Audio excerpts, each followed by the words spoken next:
Known each other for quite some time, NancyWittler, and here in Pilgrim Place, we're living in the same community again. And I have been here about 11 years now, going on 11 this year. So having had great time in Turkey, I keep in touch with our friends from Turkey. We have Doug Wallace, who used to be in Izmir, who used to be in Istanbul. He is here, and Faye Linder, so we have those connections too from the schools there. My job when I went there was to teach. We had been asked as one of, my husband and I had been asked as one of three couples to would we be interested in Muslim-Christian dialogue at some point. Well, you don't just do that when you go the first time and don't know Turkish yet. So we said, yeah, this would be very interesting to us. But they said probably you should do something ahead of time to really get into the society and, you know, find your way around. So we taught at Üsküdar. We went in 1956 and we stayed until 1992. But from 56 to 61, we were on the staff at Üsküdar, and then Mel became general secretary for the mission. So then we moved away we moved to the European side of the Bosphorus, so I didn't teach anymore there, but off and on would teach Robert College or some of the other teaching jobs around. We had considered the possibility before we ever went to Turkey of going to Japan. And that was a possibility for us, except the job that was available was to either teach in the university in Tokyo and to be a counselor for rural pastors. Well, Mel was not a rural pastor person. He was much more city, had worked in city pastorates. So we decided that wasn't the place for us. So at the same time, they were looking for somebody to take this possibility of working in Turkey and looking to the future of Muslim-Christian dialogue at some point when we could dialogue by the time we learned some Turkish. So we decided to take the job at Üsküdar, and I enjoyed teaching music as part of the English program. So we learned wonderful songs like "My Hat, It Had Three Corners with Great Clarity," and "Old MacDonald Had a Farm." Well, Mel was teaching the senior girls about philosophy and logic. So when we meet graduates now who are now grandparents, they say to us, "I remember when you were teaching us, my hat, it has three corners." and Mr. Wittler was off interviewing Kasım Gülek and some of these other people that with his students. I think before going to Turkey, we hadn't really known quite how we would move into this other aspect of beyond teaching, into the aspect of Muslim-Christian dialogue, but we felt we really would have to learn Turkish before we did anything of that kind. So the teaching was really very interesting for us. Both of us really liked it a lot. Another aspect of what I did was after we had moved off the campus and I was living on the European side of the Bosphorus, I began to get involved in the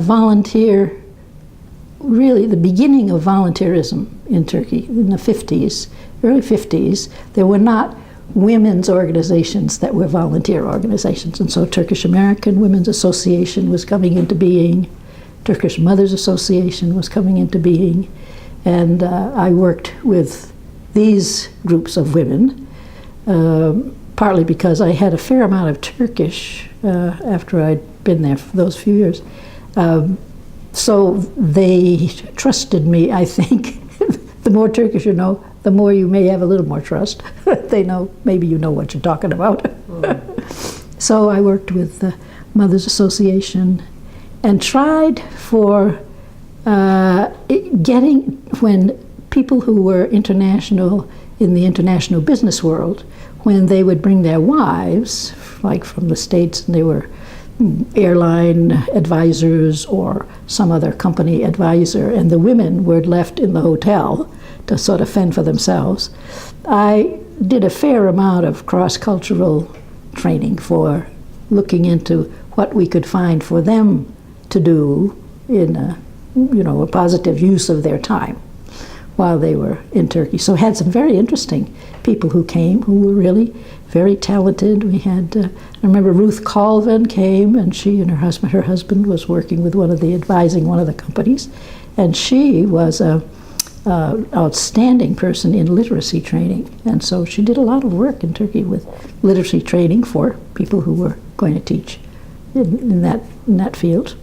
So various people across in the field of education from outside Turkey were able to be connected with particular projects that I was working with. We got a fair amount of assistance for this Turkish Mothers Association, who was running the first residential home for mentally challenged young people. And they had a very dynamic woman who was their leader, and she taught the local government in Floria to give them a piece of property. They said, all we want is a piece of property to get our building built on, and we will then operate a school for young people who have these problems. Because there was great desire for something like that. Kids were being brought from all over the country to Istanbul when they heard this was a possibility. And so she said, rather than telling them we need money, we said, why don't you just give us a piece of property and then we'll do the building, and you don't have to worry about that. And her husband had been a governor along the Black Sea, so she had credence with government officials. And they said, oh, fine, okay. So they gave them a good piece of property in Floria.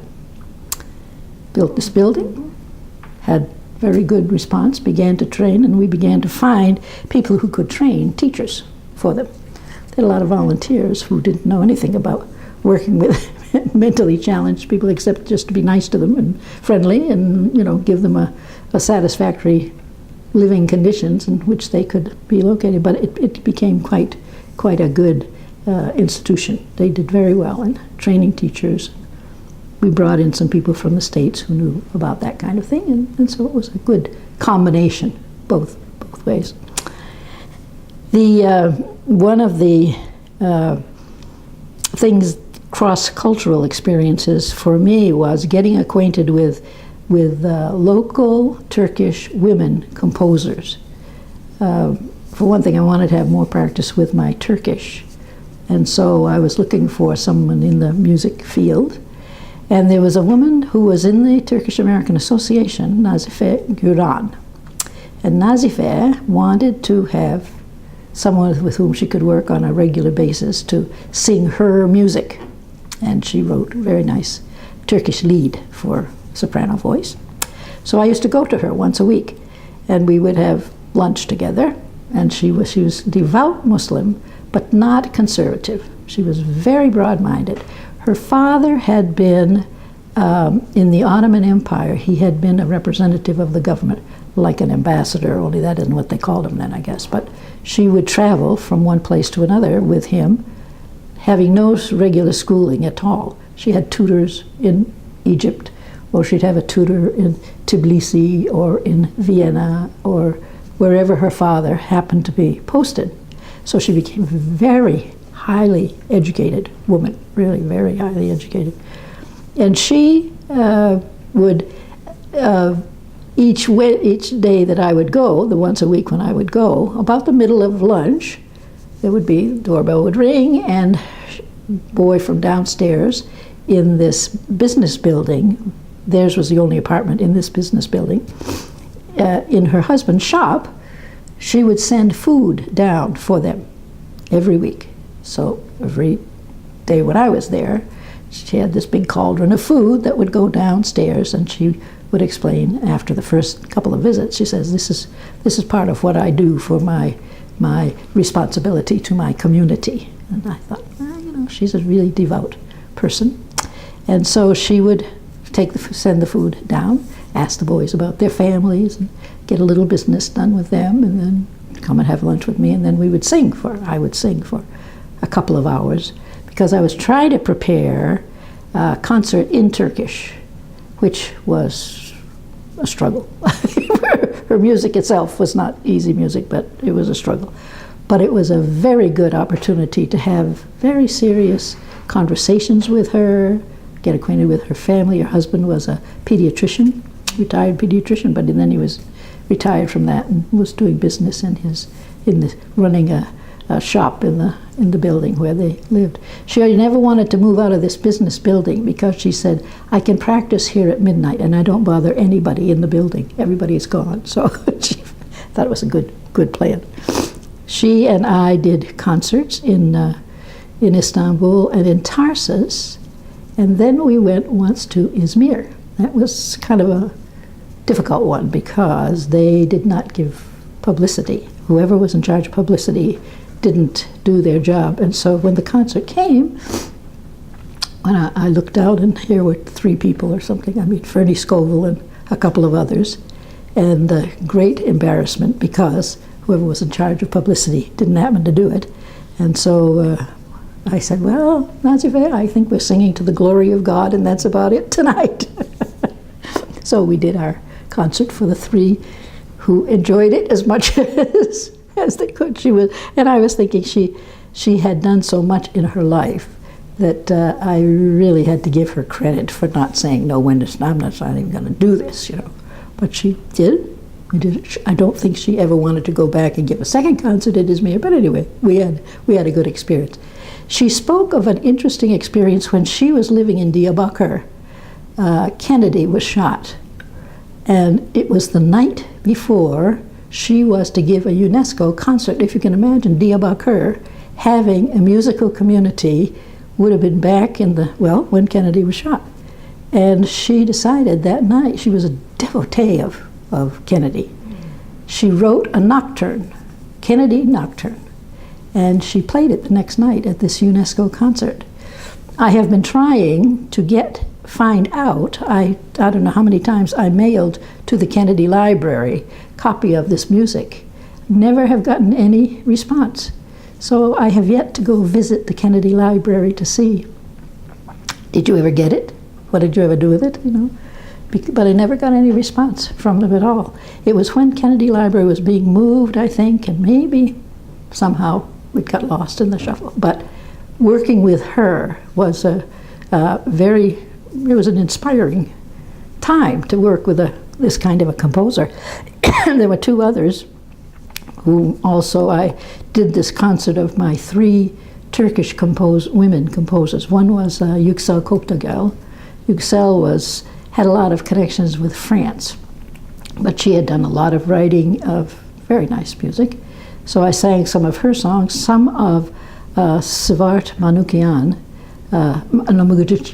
and some of her things. She's quite well known in Armenia, in the music field in Armenia and in the government. People really know who she is. And I have some very nice recordings of hers, but I sang some of her things. And I learned, I went to a conference, and we were at Hartford one time. I was trying to find somebody who could read the Armenian for me so that I could transliterate it to sing it, 2 songs. So we went to this meeting at Hartford Seminary, and I was looking around for somebody that I might grab who could translate at least transliterate it for me. And I found somebody, and we did that. So then I would sit down and memorize the Armenian, the phonetics, Turkish phonetics for this Armenian stuff. So I had 2 songs that I sang, and some of the Armenians said, we really could tell what you said. I said, oh, how nice. Surprise, but nice. There were the 2 rather exciting, difficult times toward the end of our time in Turkey with the bombings. There was one bombing in our office, which was Mel's office, and it was always sort of a joke when people would say that's hardly the way to clear your desk. He just had he always had stacks of stuff on his desk. But it was a terrible, terrible mess. But it's an interesting reaction that you have if you are in the midst of that. It happened, and we fortunately were off at a meeting someplace, so the door was closed between his office and Tulin Kember's office. The wall came down between his office, and part of it landed on her shoulder. She's the only person who got hurt. Well, when we were off at this meeting, we got a call, it's been a bombing at the office, so we came back. It happened that the day before, we had had a security briefing. What do you do in case of a problem? Tulene had the whole list. She sat down with me. She's lying there when she was having difficulty with this broken shoulder blade, that this is what you do, call this person and call that person. And she got everybody informed. By the time we got to the office, everybody was in order, and they were all appearing just as they should have. So she was really a very special contact for us. I don't know if you've heard at the time of our retirement, she was in charge of the party at the office. She had an idea of something that ought to be done at the big hotel reception, but the committee would not let her do it. And they said, no, you can't do that, not at the big reception. She says, well, I'm in charge of the one at the office, I'll do it there. So she had made a chocolate hand grenade, huge. It was about 6 feet, 6 inches, 8 inches tall, solid chocolate, looked exactly like a hand grenade to the ring at the top. And when she presented this, people in the office knew she was going to present it. We didn't know this was coming. And they were all sort of holding their breath until she presented it, not knowing quite how we would take this.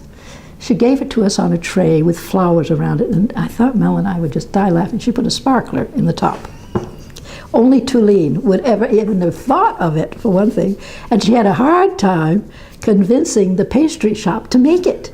They said, this is terrorist time. We can't do anything like that. No. Mr. Wittler has given you business for 30 years, and you really should do this for him because it's a special occasion. He's getting ready to go. So they did it, but really under duress. And she was so pleased when we thought it was so funny. But we thought, who else would think of it? Nobody but Tulene would think of that kind of thing. I think one of the things I did that helped my Turkish was to go over to the university once a week for a class in Turkish miniature painting and decorative art. And it was hard because the teacher was Professor Suhail Enver, who was the specialist in this field nationally in Turkey. And it was really a little intimidating to start with because I was doing it to practice Turkish, and it was a whole different field of Turkish with it being art. But there were about 25 students who, some were married women, some were students of architecture and so forth.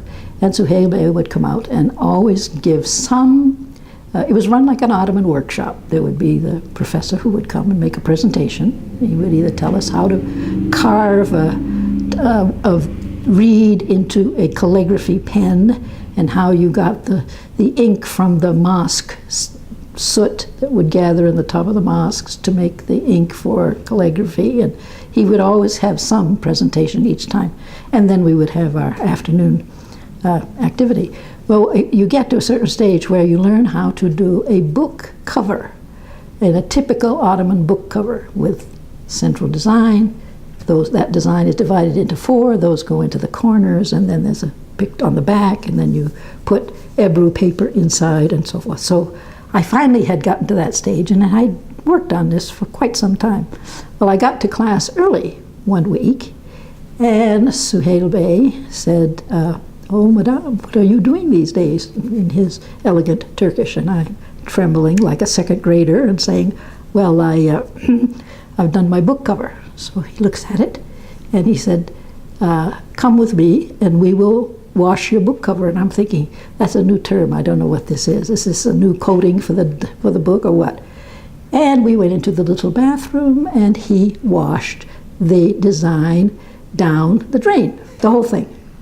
I don't know, 3 months worth of work or something, you know, and I'm dying. I mean, my stomach dropped right down into my shoes practically, and I'm thinking, oh, that's what it means to wash a book cover.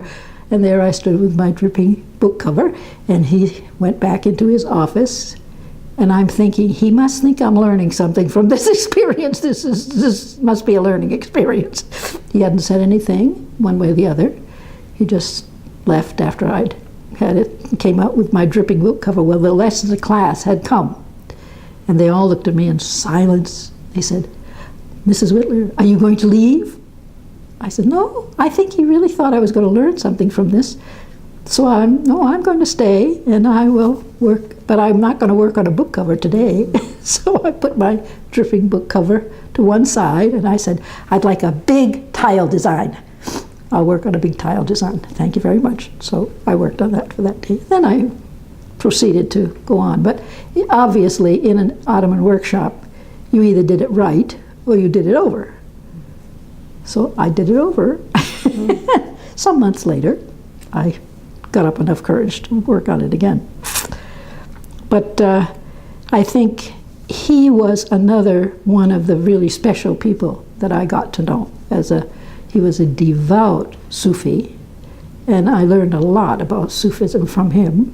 Just in the class, he would often talk about some aspect of Sufism, and he was just his daughter was an Üsküdar graduate, Gülbin, and she's the one who had tried to get me to go for many, many months till I finally decided I would go to the class. But he, over the years, was very, very helpful in my learning more about Sufism, just as he was a practicing Sufi. I would say that probably my one regret would be that I wasn't there long enough to have more time to work with these composers that I had worked with for that one concert, or spend more time with the Turkish art, because that is so broad. I mean, it's a huge field, and I enjoyed it so much. But I still now have extracted those designs, and I use them on these Turkish cards that I paint with watercolors nowadays. I think probably my contact with Turkey is probably mostly through email these days, with friends who are there still, and also trying to read the newspaper. I don't always get every day to get to Turkish newspaper, but I try to read the newspaper to have some idea.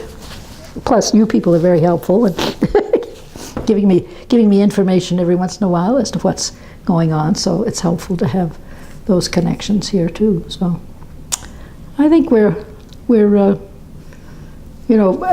very fortunate to have my children who grew up there until they were each 14 and then came to the States. All have had really good Turkish, and all have been able to maintain their Turkish ever since they've gotten back in the States, because in all the communities where they've been, they have found Turkish communities with whom they can talk Turkey. Happens my one daughter married a fellow whose father was Turkish, so they have a rather large Turkish community in Little Rock, Arkansas. So the kids are very, very much into keeping in touch with what's going on in Turkey, and that's always in a new community. They always find out where the Turks hang out, so they get a chance to maintain those connections, which is good as well. Which I've really enjoyed the fact that they've kept in touch with these. At the moment, I'm working on a small guidebook on Turkish copper. I spent 1 year in one of the shops in the Covered Bazaar, sketching pieces, 60 different pieces of copper. And so I'm trying to get those in order and then figure out how do you go about getting this self-published, or I don't know what. We'll see how we put it together. But right now, I've gotten the pieces identified and description of where they probably came from. And we'll see how that progresses. And we may have Sev sell it or something. But I think that we could keep those connections happily keep our Turkish connections. Look forward to going back again when we can, family visits or whatever. So this has been fun. Thank you. All right.